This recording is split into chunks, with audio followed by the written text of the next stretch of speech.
ನಮಗೆ ಈ ವರ್ಷ ದೀಕ್ಷೆ ತೆಗೆದುಕೊಂಡು 50 ವರ್ಷ ಆಯಿತು.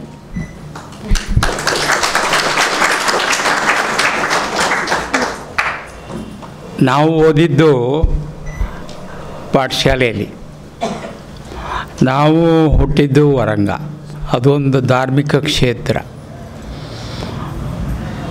ನಾವೊಂದು ದಿವಸ ನಮ್ಮ ತಾಯಿಯವ್ರಿಗೆ ಕೇಳಿದ್ವಿ, ಏನು ಅಂತಂದರೆ, ಏನಮ್ಮ ನಮಗೆ ಎಂಥ ಕ್ಷೇತ್ರ ಸಿಕ್ಕಿದೆ ಅಂದರೆ ದಿನ ಮುನಿಗಳಿಗೆ ನಮಸ್ಕಾರ ಮಾಡಬೇಕು, ಮಾತಾಜಿಯವರಿಗೆ ನಮಸ್ಕಾರ ಮಾಡಬೇಕು, ದಿನಕ್ಕೆ ಒಂದು ಸರಾಸರಿ ತೆಗೆದುಕೊಂಡ್ರೆ ಒಂದು 10 ಜನ ಮಾತಾಜಿ ಮುನಿಗಳಿಗೆ ನಮಸ್ಕಾರ ಮಾಡಬೇಕಾಗ್ತದೆ, ದಿನಾನು ಬಗ್ಬೇಕು ಆಯಿತು. ಇಷ್ಟೊಂದು ಮುನಿಗಳ ಸಂಪರ್ಕ ಇರ್ತಕ್ಕಂತಹ ಈ ಶ್ರವಣಬೆಳಗೊಳಕ್ಕೆ ಬರಬೇಕು ಅಂತ ನೀನೇ ಸಂಕಲ್ಪ ಮಾಡಿದ್ದೀರಾ ಅಂತ ಕೇಳಿದ್ವಿ. ಅದಕ್ಕೆ ತಾಯಿಯವರು ಹೇಳಿದರು, ನೀನು ಗರ್ಭದಲ್ಲಿದ್ದಾಗ ಭಾಳ ಜನ ಮುನಿಗಳು ಬಂದಿದ್ದರು, ಎಲ್ಲ ಪಿಂಚಿಗೆ ಕೊಟ್ಟು ಹೋಗ್ತಿದ್ರು ಅಂತ. ಯಾಕೆಂದರೆ ನಮ್ಗೆ ಗೊತ್ತು, ಅವರ ಮನೆಯಲ್ಲಿ ಒಂದು ಮರದ ಪೆಟ್ಟಿಗೆ ಇಷ್ಟು ದೊಡ್ಡದು, ಅದರಲ್ಲಿ ಅವಶ್ಯಕವಾದ ವಸ್ತುಗಳೆಲ್ಲ ಸಂರಕ್ಷಣೆ ಮಾಡ್ತಿದ್ರು. ಅದರ ಒಳಗಡೆ ಸುಮಾರು ಈ ಥರದ್ದೊಂದು 5-6 ಪಿಂಚಿಗಳಿದ್ದು ಆಯ್ತು. ಆಮೇಲೆ ವರ್ಷಕ್ಕೊಂದು ಸಲ ಅದು ಹಾಳಾಗದಿದ್ದಾಗಿ ಬಿಸಿಲಿಗೆಲ್ಲ ಹಾಕ್ತಾಯಿದ್ರು. ಸಂಸ್ಕಾರ ಅಂತೇಳಿದರೆ ಅದಕ್ಕೆ ಹೇಳ್ತಾರೆ. ಆವಾಗ ಹಾಗೆ ಆ ಸಂಸ್ಕಾರದಿಂದ ಮುನಿಗಳೇ ಹೆಚ್ಚಾಗಿ ಬರತಕ್ಕಂತಹ, ಮಾತಾಜಿಯವರೇ ಹೆಚ್ಚಾಗಿ ಬರತಕ್ಕಂಥ ಕ್ಷೇತ್ರ ಶ್ರವಣಬೆಳಗೊಳಕ್ಕೆ ಈ ಪೀಠ ದೊರಿಬೇಕಾದರೆ ಅದು ನಮ್ಮ ತಾಯಿಯವರ ಒಂದು ಸಂಸ್ಕಾರ ಆಯಿತು. ಇದು ಒಂದು ವಿಷಯ ನಿಮ್ಮ ಮುಂದೆ ಹೇಳಿದೆ. ಎರಡನೇದು, ನಮಗೆ ಬೆಳಗ್ಗೆ ನಮ್ಮ ತಂದೆಯವರು ಬೆಳಗ್ಗೆ 4 ಗಂಟೆಗೆ ಎಬ್ಬಿಸೋರು. ಹೇಳದೇ ಇದ್ದರೆ ಕಣ್ಣಿಗೆ ಮುಖಕ್ಕೆ ನೀರು ಹಾಕೋರು, ಆಮೇಲೆ ಮುಖಕ್ಕೆ ನೀರು ಹಚ್ಬಿಟ್ಟು ಎಬ್ಬಿಸೋರು. ಆಮೇಲೆ ಎಬ್ಬಿಸಿದ ಮೇಲೆ ಅವರು ಮುಖ ತೊಳ್ಕೊಂಬ, ಮತ್ತು ಇದು ಪೂಜಾ ಪಾಠ, ದರ್ಶನ ಸ್ತುತಿ, ಮಂತ್ರ, ಮಂಗಲಾಷ್ಟಕ, ಆಮೇಲೆ ಧಾರ್ಮಿಕ ವಿಚಾರಗಳು ಎಲ್ಲ ಹೇಳಿಕೊಡೋರು. ಹೀಗಾಗಿ ಬೆಳಗ್ಗೆ 4 ಗಂಟೆಗೆ ನಮ್ಮ ತಂದೆಯವರ ಸಂಸ್ಕಾರ. ಅದರಿಂದಾಗಿ ಇದು ಅಲ್ಲಿಂದ ಶುರುವಾಯಿತು. ಆಮೇಲೆ 4ನೇ ತರಗತಿಯಲ್ಲಿ, 3ನೇ ತರಗತಿಯಲ್ಲಿ ಓದ್ತಾ ಇದ್ದಾಗ ಟೈಫಾಯ್ಡ್ ಬಂದುಬಿಡ್ತು.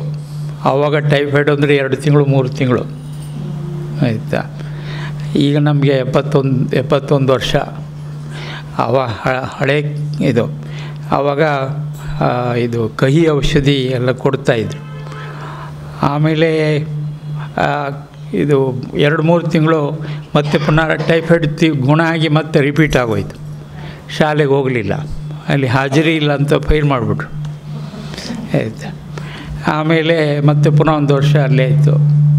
ಹೀಗಾಗಿ 1, 2, 3, 4, ಆಮೇಲೆ 5ನೇ ತರಗತಿ ಪಾಸ್ ಮಾಡಿಕೊಂಡು ಆಮೇಲೆ ಅಲ್ಲಿಂದ ಕಾರ್ಕಳಕ್ಕೆ, ಅಲ್ಲಿ ಭುಜವಲ್ಲಿ ಬ್ರಹ್ಮಚರ್ಯ ಆಶ್ರಮ ಅಂತ ಹಿರಿಯಂಗಡಿಯಲ್ಲಿತ್ತು, ಅಲ್ಲಿಗೆ ಹೋದ್ವಿ. ಅಲ್ಲಿ ಬೆಳಿಗ್ಗೆ ಎದ್ದರೆ ತಣ್ಣೀರು ಸ್ನಾನ, ಆಮೇಲೆ ಗಂಜಿ ಊಟ ಆಯಿತಾ. ಬೆಳಿಗ್ಗೆನೂ ಗಂಜಿ, ಸಾಯಂಕಾಲನೂ ಗಂಜಿ, ಮಧ್ಯಾಹ್ನ ಮಾತ್ರ ಊಟ ಕೊಡ್ತಿದ್ರು. ಆ ಗಂಜಿಗೆ ಉಪ್ಪಿನಕಾಯಿ, ಆಮೇಲೆ ಸಾಯಂಕಾಲನೂ ಕೂಡ ಗಂಜಿ, ಮಧ್ಯಾಹ್ನ ಊಟ. ಹೀಗೆ 6ನೇ ಕ್ಲಾಸು. 6ನೇ ಕ್ಲಾಸಿಗೆ ಸೇರಿದ ಕೂಡಲೇ ಸಂಸ್ಕೃತ, ಅಲ್ಲಿ ಮೊದಲನೇ ಸಂಸ್ಕೃತ ಪಾಠ ಶುರುವಾಯಿತು. ಕ್ಲಾಸ್ನಲ್ಲಿ ನಂಬರ್ 1 ಎಲ್ಲ ವಿದ್ಯಾರ್ಥಿಗಳಿಗೆ. ಆಮೇಲೆ 6, 7 ಆವಾಗ ಈ 3rd ಫಾರ್ಮ್ 4th ಫಾರ್ಮ್ ಅಂತ ಹಿಂಗೆ ಸಿಸ್ಟಮ್ ಇತ್ತು. SSL ಇದು 7th ಸ್ಟ್ಯಾಂಡರ್ಡ್ ಅಂತ ಇರಲಿಲ್ಲ. ಆಮೇಲೆ ಪಬ್ಲಿಕ್ ಎಕ್ಸಾಮ್ ಇರಲಿಲ್ಲ. ಆವಾಗ ಎಕ್ಸಾಮ್ ಕಾನೂನು ಚೇಂಜ್ ಆಯಿತು. ಆವಾಗ 7th standard first time public examination. ನಾವು 28 ಜನ, ಪಾಸಾದವರು ನಾವು 4 ಜನ. ಆವಾಗ ನಮಗೆ ವಿಶೇಷ ಸ್ಥಾನಮಾನ ಎಲ್ಲ ಸಿಕ್ತು. ಯಾಕೆಂದರೆ 28 ಜನರಲ್ಲಿ 4 ಜನ ಪಾಸು ಆಯಿತಾ. ಆವಾಗ ನಮ್ಮ ತಾಯಿಯವ್ರು ಹೇಳಿದರು, ನೀನು ಎಷ್ಟು ಬೇಕಾದರೂ ಓದು, ಎಲ್ಲದರಲ್ಲಿ ನೀನು ಮುಂದೆ ಇದೆಯಾ, ಎಷ್ಟು ಖರ್ಚಾಗಲಿ ಏನಾದರೂ ಆಗಲಿ ನಾವು ಮಾಡ್ತೀವಿ ಅಂತ. ಆಮೇಲೆ 8ನೇ ತರಗತಿಗೆ ಹೋದೆವು. ಅಲ್ಲಿ 1 ವರ್ಷ ಆಯಿತು. 9ನೇ ತರಗತಿ ಅಲ್ಲಿ ನಮಗೆ ಅಲ್ಲಿ ಕೂಡ ಸಂಸ್ಕೃತ ಹೈಸ್ಕೂಲಲ್ಲಿ. ಆಗ ಅಲ್ಲಿ ಅಷ್ಟೊತ್ತಿಗೆ ಹಿಂದಿನ ಅರ್ಹದಾಸ ದೇವೇಂದ್ರ ಕೀರ್ತಿ ಸ್ವಾಮೀಜಿಯವರು, ಇವ್ರಿಗಿಂತ 3ನೇವರು, ಅವರು ಹೇಳಿ ಕಳಿಸಿದರು, ಒಬ್ಬ ಒಳ್ಳೆ ಹುಡುಗ ಇದ್ದಾನಂತೆ, ಅವನ್ನ ನಮ್ಮ ಕುಂದ ವಿದ್ಯಾಪೀಠಕ್ಕೆ ಸೇರಿಸ್ಕೋಬೇಕು ಅಂಥೇಳಿ ಅಲ್ಲಿ ಒಬ್ಬರು MD ಅಧಿಕಾರಿಗಳು ಅಂತ ಸ್ವತಂತ್ರ ಹೋರಾಟಗಾರರು, ವಾಜಪೇಯಿ ಜೊತೆಯಲ್ಲಿ ಜೈಲಿಗೆ ಹೋದವರು ಅವರು ಆಯಿತಾ. ಅವಾಗ ಜನಸಂಘ ಕಾಲದಲ್ಲಿ ಅವರು ಪ್ರಭಾವಿ ವ್ಯಕ್ತಿಗಳು. ಅವರು ಅಲ್ಲಿ ವರಂಗ ಮಠದ ಮ್ಯಾನೇಜರ್ ಆಗಿದ್ದರು. ಅವ್ರಿಗೂ ನಮಗೆ ತುಂಬ ಒಂಥರ ಕೇವಲ, ನಾವು ಚಿಕ್ಕ ಹುಡುಗ, ಅವರು ಬಿಳಿ ಕೂದನವರು. ಅದರಿಂದಾಗಿ ಯಾವಾಗಲೂ ಬಂದು ಕರೆದು ಹೀಗೆ ಬೆಂತಟ್ಟಿದ್ರು. ನೀನು ಚೆನ್ನಾಗಿ ಓದ್ತಾ ಇದೆಯಾ ಅಂತ ಹೇಳಿದರು. ಆಮೇಲೆ ನೋಡೋ, ನಿನಗೆ ಹೊಂಚಕ್ಕೆ ಕರೆ ಬಂದಿದೆ, ಅವರೊಂದು ಕುಂದ ವಿದ್ಯಾಪೀಠದಲ್ಲಿ ಆಶ್ರಮ ತೆಗಿಬೇಕು ಅಂತ ಮಾಡಿದ್ದಾರೆ, ಬೆಟ್ಟದ ಮೇಲೆ ಇರುತ್ತಂತೆ. ಈಗ ಸದ್ಯ ಹೊಂಚದಲ್ಲಿ ಶುರು ಮಾಡಿದ್ದಾರೆ, ನೀನು ಅಲ್ಲಿಗೆ ಹೋಗಬೇಕು ಅಂತ. ಅದಕ್ಕೆ ನಾವು ಹೇಳಿ ಕಾರ್ಕಳದಲ್ಲಿ ಓದ್ತಾ ಇದ್ದೇವೆ. ಆಮೇಲೆ ಭುವನೇಂದ್ರ ಹೈಸ್ಕೂಲು, ಒಳ್ಳೆ ಹೈಸ್ಕೂಲು, ಬಿಟ್ಟು ಹೋಗೋಕ್ಕೆ ಮನಸ್ಸಿಲ್ಲ ಅಂತಂದೆ. ಇದಕ್ಕಿಂತ ಚೆನ್ನಾಗಿರುತ್ತೆ, ನೀನು ಅಲ್ಲಿ ಹೋಗಲೇಬೇಕು ಅಂತ ಹಠ ಹಿಡಿದ್ಬಿಟ್ರು. ಆಯಿತು ಅಂತೇಳಿ ಅವ್ರ ಮಾತು ಕೇಳಿ ಅಲ್ಲಿಗೆ ಹೊಂಚಕ್ಕೆ ಹೋದ ಕುಂದ ವಿದ್ಯಾಪೀಠ. ಅಲ್ಲಿ ಪಾಠ ಪ್ರವಚನ ಎಲ್ಲ ಶುರುವಾಯಿತು. ಆ ಪಾಠ ಪ್ರವಚನ ಎಲ್ಲ ಶುರುವಾಗ ಸಂಸ್ಕೃತ ಆಯಿತು. ಅದರಲ್ಲಿ ನಾವಿಲ್ಲಿ 9ಕ್ಕೆ ಅರ್ಧದಲ್ಲಿ ಬಿಟ್ಟು ಹೋಗಿದ್ದೆವು, ಅಲ್ಲಿ 9ಕ್ಕೆ ಸೇರಿಕೊಂಡೆವು. ಆಮೇಲೆ ಧಾರ್ಮಿಕ ಪರೀಕ್ಷೆ ಬೇರೆ, ಸಂಸ್ಕೃತ ಪರೀಕ್ಷೆ ಬೇರೆ, ಹಿಂದಿ ಪರೀಕ್ಷೆ ಬೇರೆ, ಆಮೇಲೆ ಈ ಜನರಲ್ ಎಜುಕೇಷನ್ ಅದು ಬೇರೆ, ಹೀಗೆ ಅದೆಲ್ಲ ಮಾಡಿ. ಆಮೇಲೆ 8, 9, 10 2 ಕ್ಲಾಸ್ದು ಬೇರೆ ಬೇರೆ ನಡೀತಿದ್ದು. ಆವಾಗ ಅಲ್ಲಿ ಕೂಡ ಸಂಸ್ಕೃತದಲ್ಲಿ ನಮಗೆ 99 ನಂಬರ್ ಸಿಗ್ತಿತ್ತು. ಆಮೇಲೆ ಆಲ್ ಇಂಡಿಯಾ ಧಾರ್ಮಿಕ ಪರೀಕ್ಷಾ ಕೇಂದ್ರ ಇತ್ತು ಆಯ್ತು, ಮಾಣಿಕ್ಚಂದ್ ದಿಗಂಬರ್ ಜೈನ್ ಪರೀಕ್ಷಾಲಯ ಅಂತ ಕೇಳಿರಬೇಕು. ಅಲ್ಲಿ ಪರೀಕ್ಷೆ ಕಟ್ಟಿತ್ತು. ಆವಾಗ ಅದರಲ್ಲಿ ನಮ್ಮ ಅದೃಷ್ಟಕ್ಕೋ ಅಥವಾ ನಮ್ಮ ಇದಕ್ಕೆ ಆಶ್ರಮಕ್ಕೋ ಗೊತ್ತಿಲ್ಲ, ರ್ಯಾಂಕ್ ಸ್ಟೂಡೆಂಟ್ ಆಯಿತು. ಆವಾಗ ಗೋಲ್ಡ್ ಮೆಡಲ್ ಬಂತು. ಆವಾಗ ಏನಾಯಿತು, ಸುಮಾರು 70 ಜನ ಹುಡುಗರು ಈ ಥರ ದೊಡ್ಡ ಹಾಲಲ್ಲಿ, ಹೊಂಚದ ಮಠದಲ್ಲಿ ದೊಡ್ಡ ಹಾಲಲ್ಲಿ ವ್ಯವಸ್ಥೆ. ಆವಾಗ ನಮ್ಮದು ಯಾವಾಗ ರ್ಯಾಂಕ್ ಸ್ಟೂಡೆಂಟ್ ಅಂತ ಆಯಿತು, ಆವಾಗ ನಮ್ಮನ್ನು ಜನರಲ್ ವಾರ್ಡನ್ನು ತೆಗೆದು ಸ್ಪೆಷಲ್ ವಾರ್ಡ್ಗೆ ಹಾಕ್ಬಿಟ್ರು. ಸುಮಾರು ಒಂದು 5-6 ಜನ ಹುಡುಗರು ಸ್ಪೆಷಲ್ ವಾರ್ಡ್ ಆಯಿತು. ಆವಾಗ ವ್ಯವಸ್ಥೆ ನೋಡ್ಕೊಂಡಿದ್ದವ್ರು ಯಾರು ಅಂತೇಳಿದರೆ ಪಂಡಿತ್ ವರ್ಧಮಾನ್ ಶಾಸ್ತ್ರಿಗಳು, ಇಲ್ಲಿ ಸೋಲಾಪುರ. ಆಮೇಲೆ ಹಾಸನದ HD ಪುಟ್ಟಯ್ಯನವರು ಅಂತ, ಅವರು ಅಸಿಸ್ಟೆಂಟ್ ಕಮಿಷನರ್ ಆಗಿದ್ದರು. ಅವರು ಹಂಚಮಠಕ್ಕೆ ಏಜೆಂಟ್ರಾಗಿದ್ದರು ಅವ್ರ ಪಾಪ. ಹಾಗೆ ದೊಡ್ಡ ದೊಡ್ಡ ವ್ಯಕ್ತಿಗಳು. KS ಧರಣೇಂದ್ರನವರು ಕೇಳಿದರೆ ಹೆಸರು, KS ಅವ್ರದ್ದು ಭಾಷಣ ಪ್ರತಿ ವಾರಕ್ಕೆ ಒಂದು ಸಲ, 15 ದಿವಸಕ್ಕೊಂದು ಸಲ KS ಧರಣೇಂದ್ರನವ್ರ ಭಾಷಣ. ಹೀಗಾಗಿ ಒಳ್ಳೆಯ ವಾತಾವರಣ. ಮತ್ತು ಯಾವಾಗ ಸ್ಪೆಷಲ್ ವಾರ್ಡಿಗೆ ಬಂದವೋ ಅಲ್ಲಿ ಊಟನೂ ಸ್ಪೆಷಲ್ಲು. ನಾವು ನಿಮ್ಗೆ ಯಾಕೆ ಹೇಳ್ತಾ ಇದ್ದೀವಿ ಅಂತಂದರೆ, ಸಾಧನೆಯ ಒಂದು ಗುರಿ ಹೇಗಿರುತ್ತದೆ ಅಂತ. ಎಲ್ಲವೂ ತನ್ನಷ್ಟಕ್ಕೆ ತಾನೇ ಬರ್ತಾ ಹೋಯಿತು. ಆಮೇಲೆ ಬೆಳಗ್ಗೆ ಎದ್ದು ಅರ್ಹದಾಸ ದೇವೇಂದ್ರ ಕೀರ್ತಿ ಸ್ವಾಮೀಜಿಯವರು ಬೆಳಗ್ಗೆ 4 ಗಂಟೆ ಎಬ್ಬಿಸ್ಬಿಟ್ಟು ಅವರೇ ಸ್ನಾನ ಮಾಡಿಸೋರು. ಯಾರೋ ಸ್ವಾಮಿಗಳೇ, ಅವರ ಪಕ್ಕದಲ್ಲಿ ಒಂದು ಬಾತ್ರೂಮ್ ಇತ್ತು, ಅಲ್ಲೇ ಸ್ನಾನ ಮಾಡಿಸೋರು. ಆಮೇಲೆ ಪಾಠ ಕೂತ್ಕೊಳ್ಳಿ ಅಂತ ಹೇಳಿಬಿಟ್ಟು ಪಾಠ ಹೇಳೋರು. ಪಾಠ ಇವತ್ತು ಚೆನ್ನಾಗಿ ಕೊಡಲಿ, ಇದು ಒಪ್ಪಿಸ್ಲಿ ಅಂತಂದರೆ ಇಷ್ಟುದ್ದ ಕೋಲಿತ್ತು ಇದು ಮಾಡಿ. ಆದರೆ ನಮ್ಮ ಮಕ್ಕಳಿಗೆ ಯಾರಿಗೆ ಹೊಡಿಬೇಡಿಯಪ್ಪ, ನಾವು ಏಟು ತಿಂದಿದ್ದೇವೆ ಅಂತೇಳಿದರೆ ನಿಮ್ಗೆ ಯಾರಿಗೂ ಏಟಿಲ್ಲ ಆಯಿತು. ಕಾಲ ಬದಲಾವಣೆ ಆಗಿದೆ. ಆದರೆ ತಿಂದು ಹೊಡಿತಿದ್ರು, ಅದು ನೋವಾಗ್ತಿರಲಿಲ್ಲ ನಮಗೆ. ಆದರೆ ಚೆನ್ನಾಗಿ ಓದಬೇಕು ನೀನು ಅಂತ ಬೆನ್ನು ತಟ್ತಿದ್ರು. ಆಮೇಲೆ ವಿಶೇಷ ಅಂತಂದರೆ ಸಿಹಿ ತಿಂಡಿ ಮಾಡಿಸ್ತಿದ್ರು ನಮಗೆಲ್ಲ, ಎಲ್ಲ ಹುಡುಗರು ಮಾಡಿಸ್ತಿದ್ರು. ನಮಗೋಸ್ಕರ ಸ್ಪೆಷಲ್ ಊಟ ಅವರೇ ಕೈಯಿಂದ ಸ್ವೀಟ್ ಕೊಡಬೇಕು ನಮಗೆ. ಅಷ್ಟು ಅವ್ರು ಕೊಡದೇ ಇದ್ರೆ ಅವ್ರಿಗೆ ಸಮಾಧಾನ ಆಗ್ತಿರಲಿಲ್ಲ. ಹಾಗೆ ಅಷ್ಟು ಪ್ರೀತಿಯಿಂದ ವಿಶ್ವಾಸದಿಂದ ಅವರು ಇದು ಮಾಡ್ತಾಯಿದ್ರು. ಅಲ್ಲಿ ಹುಡುಗರದ್ದು 70 ಜನ ಇದ್ದರು. ಮನೆ ಮರೆಯೋ ಹಾಗೆ ವ್ಯವಸ್ಥೆ, ಮನೆಯೇ ಬೇಡ ಅಷ್ಟು ಚೆನ್ನಾಗಿ ವ್ಯವಸ್ಥೆ ಇತ್ತು. ಅಷ್ಟೇ ಗೌರವ. ಮತ್ತು ನಾಟಕ ಕಲಿಸ್ತಾಯಿದ್ರು. ಅವರೊಂದು ವ್ಯಾನ್ ತೊಗೊಂಡಿದ್ರು. ಅವಾಗೆಲ್ಲ ಕಡೆ ಇದು ಹಂಸಕ್ಷೇತ್ರ ಮಹಾತ್ಮೆ ಅಂಥೇಳಿ ಅದನ್ನು ನಾಟಕ ತಯಾರು ಮಾಡಿಸಿ ಅದರಲ್ಲಿ 4 ಜನ ಭಾಷಣ, ಒಬ್ಬರು ಇಂಗ್ಲೀಷ್ನಲ್ಲಿ ಭಾಷಣ ಹುಡುಗರು, ಒಬ್ಬರು ಕನ್ನಡ, ಒಬ್ಬರು ಸಂಸ್ಕೃತ, ಆಯಿತಾ, ಹೀಗೆ ಭಾಷಣ. ಹೋದಲ್ಲಿ ಮೊದಲು ಭಾಷಣ, ಆಮೇಲೆ ಇದು ಏನೋ ನಾಟಕ. ರಾತ್ರಿ 10 ಗಂಟೆ ಜನ ಸೇರೋರು, ಅದಕ್ಕಿಂತ ಮೊದಲು ನಮ್ಮದೆಲ್ಲ ಭಾಷಣ. ನಾವು ನಾಟಕದವರಲ್ಲ, ನಾವು ಭಾಷಣದವರು, ಆಯಿತು. ಆಮೇಲೆ ಇದು ನಾಟಕ ಇತ್ತು. ಆವಾಗ ಅಕಲಂಕ ನಿಷ್ಕಲಂಕ ನಾಟಕ, ಪದ್ಮಾವತಿ ಕ್ಷೇತ್ರ ಮಹಾತ್ಮೆ, ಹೀಗೆ ಹಲವಾರು ನಾಟಕಗಳನ್ನೆಲ್ಲ ಕಲಿಸ್ತಿದ್ರು. ಸಂಗೀತ ಮೇಷ್ಟ್ರಿದ್ರ ಜೊತೆಯಲ್ಲಿ ಅವರು ಸಂಗೀತನೂ ಕಲಿಸ್ತಾಯಿದ್ರು. ಅವರು ಕಣ್ಣಿರಲಿಲ್ಲ, ಆದರೆ ಒಳ್ಳೆ ಸಂಗೀತ ಎಲ್ಲ ಹೇಳ್ಕೊಡೋರು, ಭಜನೆ ಎಲ್ಲ. ಹೀಗಾಗಿ ಅಲ್ಲಿ ಕೂಡ ಇದಾಯಿತು. ಆವಾಗ ಇದೆಲ್ಲ ನಡೀತಾ ಇತ್ತು. ಆವಾಗ 1968ನೇ ಇಸ್ವಿದಲ್ಲಿ ಮಸ್ಕಾಬ್ ಶಿಕ್ಕಿಲಿ ಮುಗಿದ ಮೇಲೆ ನಮ್ಮ ಶ್ರವಣಬೆಳಗೊಳ ಸ್ವಾಮೀಜಿಯವರು ಅಲ್ಲಿಗೆ ಇದು ಉತ್ತರಾಧಿಕಾರಿ ಹುಡುಕಲಿಕ್ಕೋಸ್ಕರ ಅಲ್ಲಿಂದ ಹೊರಟು ಬರಬೇಕು ಅಂತೇಳಿ ಸೂಚನೆ ಅಲ್ಲಿಗೆ ಬಂತು. ಆವಾಗ ಏಕೆಂದರೆ ನಮ್ಮ ಇದು ಒಳ್ಳೆಯ ವಿದ್ಯಾರ್ಥಿ ಬೇಕು ಅಂಥೇಳಿ ಆವಾಗ ಇವರು ನಮ್ಮ ಅರ್ಹದಾಸ ದೇವೇಂದ್ರ ಕೀರ್ತಿ ಸ್ವಾಮೀಜಿಯವರು ನಮ್ಮ 4-5 ಜನ ಹುಡುಗರನ್ನ ಗುರುತಿಸ್ಬಿಟ್ಟು ಅವರಿಗೆ ಪರಿಚಯ ಮಾಡಿಸ್ಕೊಟ್ರು.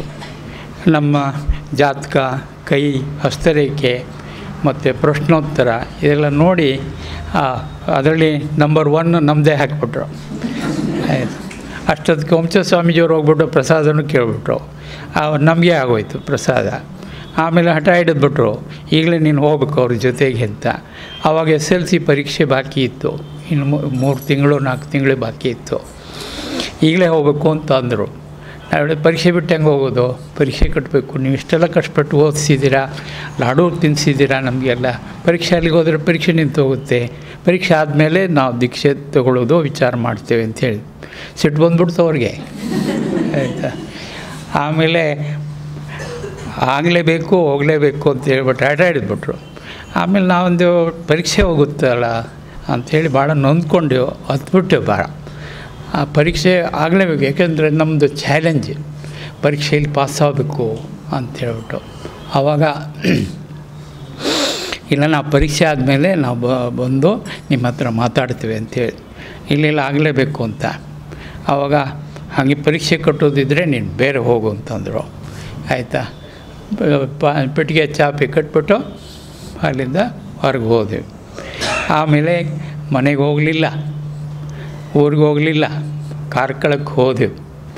ಇದು ಯಾರ ಆಶ್ರಯದಿಲ್ಲ, ಸ್ವಂತ ದುಡಿಬೇಕು, ನಾವು ಓದಬೇಕು ಅಂತ.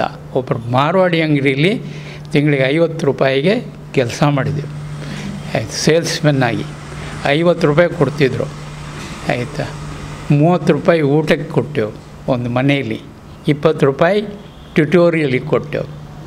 ಮನೆಯಿಂದ ಒಂದು ನ್ಯಾಯಪೇಸ ತೊಗೊಳ್ಳೋದಿಲ್ಲ ಅಂತ ಹಠ ಮಾಡಿ ಅವರ MD ಅಧಿಕಾರಿಗಳು ಅವರು ಹೊರಂಗದ ಕಾರ್ಕಳದಲ್ಲಿ ದೊಡ್ಡವರೆಲ್ಲ ಬಂದರು. ನಾವು ದುಡ್ಡು ಕೊಡ್ತೇವೆ, ನೋಡಿ ನಿಮ್ಗೆ ಯಾರು ದುಡ್ಡು ತೊಗೊಳ್ಳಲ್ಲ, ನಾವು ದುಡಿತೇವೆ, ಓದ್ತೇವೆ ಅಂಥೇಳಿ ಹಠ ಹಿಡಿದ್ಬಿಟ್ಟು ನಾವು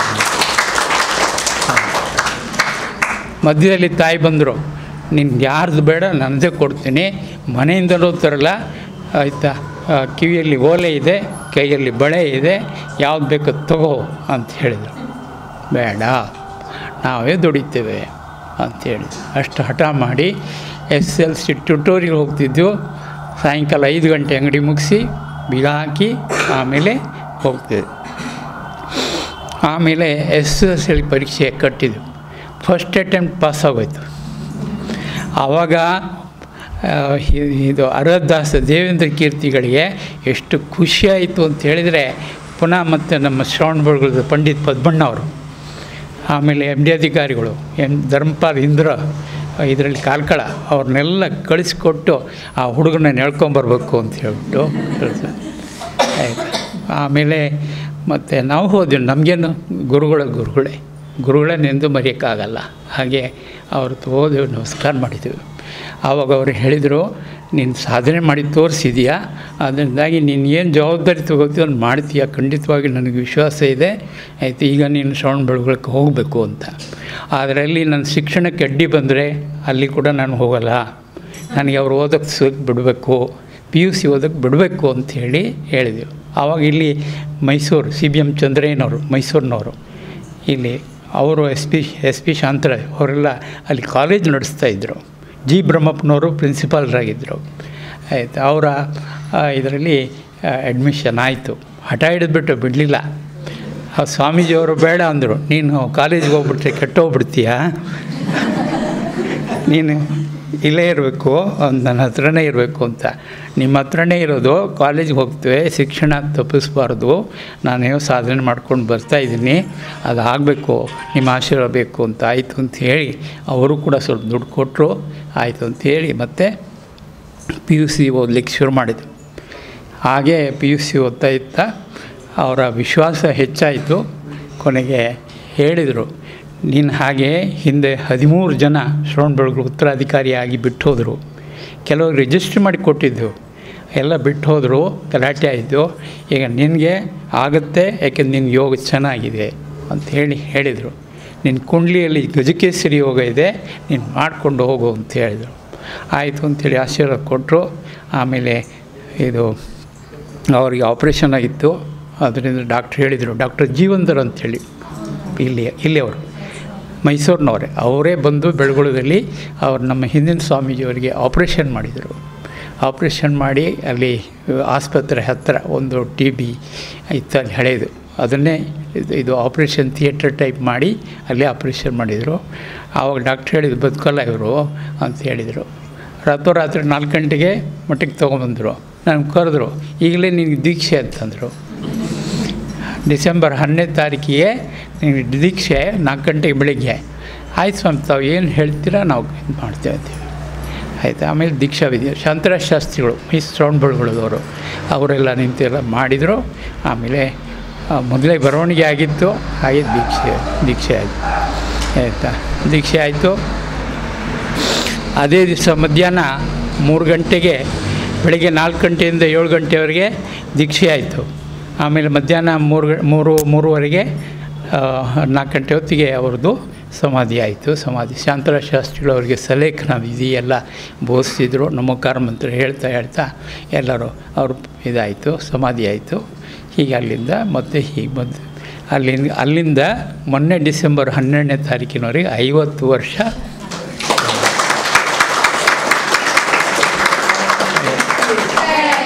50 ವರ್ಷದ ಖುಷಿ ನಮಗೆ ಏನು ಅಂತ ಹೇಳಿದರೆ, 50 ವರ್ಷ ಆಯಿತು ನಮ್ಮ ದೀಕ್ಷೆ, ಸುವರ್ಣ ಮಹೋತ್ಸವ. ಆವಾಗ ನಮಗೆ ಯೋಗ ಶಿಷ್ಯ ಅಂದರೆ ಹೆಂಗಿರಬೇಕು ಅಂದರೆ ನಮ್ಮಂಗೆ ಇರಬೇಕು, ಗೌರವದಿಂದ ಹೇಳ್ಬೋದು. ಅವತ್ತು 8ನೇ ತಾರೀಕಿಗೆ ಸ್ವಾಮಿಗಳೆಲ್ಲ ಸೇರಿ ನಮ್ಮಿಂದ ದೀಕ್ಷಿತರಾದ ಎಲ್ಲ ಸ್ವಾಮಿಯವರು ಸೇರಿ ದೊಡ್ಡ ಕಾರ್ಯಕ್ರಮ ಮಾಡಿದರು, ನಿಮಗೆಲ್ಲ ಗೊತ್ತದು. ಆವಾಗ ಅದು ಹಿಂದಿನ ದಿವಸ 7ನೇ ತಾರೀಕಿಗೆ ನಾವು ಆಯಿತಾ ಸುವರ್ಣ ರಥದಲ್ಲಿ, ಈ ವರ್ಷ ಬಂದಂಥ ರಥ ಸುವರ್ಣ ರಥದಲ್ಲಿ ಕುಷ್ಮಾಂಡಿನಿ ದೇವಿ ಮೂರ್ತಿ, ಆಮೇಲೆ ಗುರುಗಳದ್ದು ಫೋಟೋ ಇಟ್ಟು ನಾವೇ ರಥ ಎಳೆದೆವು. ನಾವು ಕೂತ್ಕೊಳ್ಳಿಲ್ಲ. ಹಿಂದೆ ಎಲ್ಲ ಬಾಹುಬಲಿ ಮೂರ್ತಿ, 24 ತೀರ್ಥಂಕರದೆಲ್ಲ ಉತ್ಸವ ಆಗಿತ್ತು. ಕುಷ್ಮಾಂಡನವ್ರದ್ದು ಆಗಿರಲಿಲ್ಲ. ನಾವು ಕುಷ್ಮಾಂಡಮ್ಮನವ್ರನ್ನ ಮೇಲೆ ಇಟ್ಟು ಗುರುಗಳ ಫೋಟೋ ಇಟ್ಟು ರಥ ಎಳೆದೆವು. ಯಾಕೆಂತಂದರೆ ಸ್ವಾಮೀಜಿಯವರು ಹೇಳ್ತಾಯಿದ್ರು, ನಾನು ಹೊಂಚಕ್ಕೆ ನಿನ್ನನ್ನು ನೋಡಲಿಕ್ಕೆ ಬರುವ ಹಿಂದಿನ ದಿವಸ ರಾತ್ರಿ ಒಂದು ಸ್ವಪ್ನ ಬಿತ್ತು, ಮಾವಿನ ಮರದಿಂದ ಒಬ್ಬಳು ಮಹಿಳೆ ದೇವಿ ಒಂದು ಮಗು ಕೊಟ್ಟಿತ್ತು. ನಾನು ಹಿಡ್ಕೊಂಡ್ಬಿಟ್ಟೆ. ಬೆಳಿಗ್ಗೆ ಎಚ್ಚರಿಕೆ ಆಯಿತು, ಅಂಶಕ್ಕೆ ಹೋಗ್ಬೇಕಾಗಿತ್ತು. ಇವತ್ತು ಹೋದ ಕೆಲಸ ಆಗುತ್ತೆ ಅಂತ ಅವರಿಗೆ ಆವಾಗ ಗೊತ್ತಾಗಿತ್ತು. ಅದಕ್ಕೆ 50 ವರ್ಷದ ಹಿಂದೆ ನೋಡಿದಂಥ ಸ್ವಪ್ನ ಅದು ಸಾಕಾರ ಆಗುವ ರೀತಿಯಲ್ಲಿ ಸ್ವಾಮೀಜಿಯವರು ನಮ್ಮ ಗುರುಗಳು ನೋಡಿದರು ಸ್ವಪ್ನ. ಅದೇ ರೀತಿ ಅವತ್ತೇ ಹಂಸಕ್ಕೆ ಬಂದರು. ಹಾಗೆ ಹೋಯ್ತು ಕೆಲಸ ಅವ್ರದ್ದು. ಹಾಗೆ ಮತ್ತು ನಾವು ಅವ್ರನ್ನ ಕುಷ್ಮಾಂಡಿನಿ ದೇವಿ ಮತ್ತು ನಮ್ಮ ಗುರುಗಳ ಫೋಟೋ ಸುವರ್ಣ ರಥದಲ್ಲಿಟ್ಟು ಶಿಷ್ಯನಾದಂಥ ಒಬ್ಬ ಶಿಷ್ಯ ಸುವರ್ಣ ದೀಕ್ಷಾ ಮಹೋತ್ಸವದಲ್ಲಿ ರಥ ಎಳೆದು